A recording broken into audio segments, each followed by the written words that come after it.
Good evening student, কেমন আছো তোমরা সবাই? সবাই ভালো? আরে সিনিয়র ভাই, আসসালামু আলাইকুম। কেমন আছেন আপনি?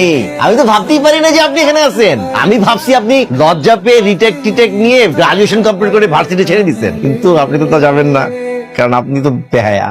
তোমাদের সাথে পরিচয় করে দিই, তোমাদের সবার সিনিয়র, তোমাদের কি মনে হয় আমারও সিনিয়র হবে, কে কে দেখতে জানি না। তো তোমাদের সিনিয়র ভাই হচ্ছে আরমান ভাই। ওনার সাথে যারা ছিলেন তারা গ্রাজুয়েশন কমপ্লিট করে মাস্টার্স শেষ করে বিয়ে শাদী করে বাচ্চা কাচ্চা নিয়ে সেটেল। জুনিয়ররা তার সিনিয়র হয়ে যাচ্ছে, কিন্তু আমাদের ভাই কিন্তু আমাদেরকে ছেড়ে যাচ্ছে না। কেন?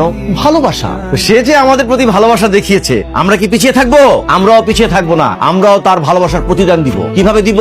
আমি হেড অফ ডিপার্টমেন্টের সাথে কথা বলবো, আমরা নতুন একটা ডিপার্টমেন্টের ব্যবস্থা করবো। সেই ডিপার্টমেন্টের বিষয়বস্তু কি হবে?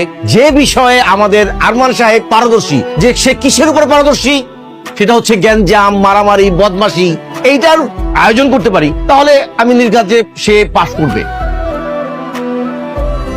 কি হয়েছে, তোরা হাসতেছিস কেন? কিছু না, ফাজলামোর না একটা লিমিট থাকে, ঠিক আছে? তুমি ব্যাপারটা নিয়ে বেশি চিন্তা করো না মা। আসলে আমি বুঝতে পারতেছি তোমার উপর দিয়ে কি যাচ্ছে। We are really very sorry for that. আসলে এমন একটা ব্যাপার ঘটে গেল। তুমি নির্ভয়ে বলতে পারো মা, তোমার কি কাউকে সন্দেহ হয়? তুমি বলো আমাকে, আমি কঠিন শাস্তি দেবো। তুমি নির্ভয়ে বলো। আরমান, তোমার ঘরে মা বোন নেই, তুমি কি করে পারলে এরকম একটা কাজ করতে? স্যার, আপনি কোনো প্রুফ ছাড়া আমাকে চার্জ করতে পারেন না। রাখো তোমার প্রুফ। একটা মেয়ে আননেসেসারি তোমার সঙ্গে মিথ্যা কথা বলবে? স্যার, বলতে পারে মিথ্যা। আই ডোন্ট নো, আমি এতটুকু জানি আমি মিথ্যা বলছি। একটা থাপ্পড় দিয়ে তোমার সব কটা দাঁত ফেলে দিতে ইচ্ছে করছে। কাউন্টার, শুধু আমার কাছে পর্যাপ্ত প্রমাণ নেই, তোমাকে আমি দেখে নিতাম। তবে তুমি ভেবে নিও না যে তোমাকে আমি ছাড় দিয়ে দিচ্ছি।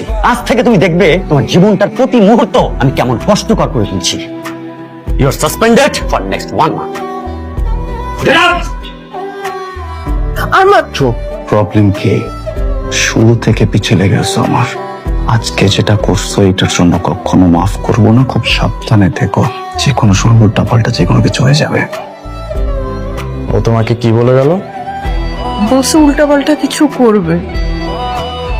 কাঁদছিস কেন? এইভাবে ভেঙে পড়ে চলে? এখন সময় এসেছে ওকে একটা উচিত শিক্ষা দেওয়ার। আমার প্রবলেম সেটা না যে ওকে কি করতে হবে কি করতে হবে না। আমার অবাক লাগে একটা ছেলে এত নোংরা কিভাবে হইতে পারে, তারপর ওনাকে একটি স্টুডেন্ট।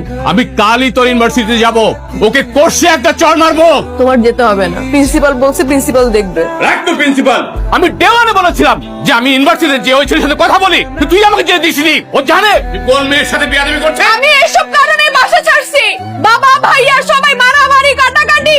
যদি বলো তাহলে আমি এখনই বাসা থেকে চলে যাব। আমি এসব টাইম চাই না। জানিস মা, এমন এক ঘটনার জন্য আমি বাড়ি থেকে বেরিয়ে আসছিলাম। তোর বাবার সাথে আলাদা হয়ে আমি দূরে চলে আসি। আমার স্ত্রী মারা যায়, আমার কোনো সন্তান নেই। তুই তো আমার সন্তান, তুই আমার ভাইয়ের সন্তান না। কোনো বাবা কি মেনে নিতে পারে তার সন্তান সম্পর্কে এমন ঘটনা? তুই বল। আমি সরি চাচু, আমরা আর আরমানের বিষয় নিয়ে আর কোনো কথাবার্তা না বলি। ও ভুল করছে, ও একটা শাস্তি পাবে। ঠিক আছে মা।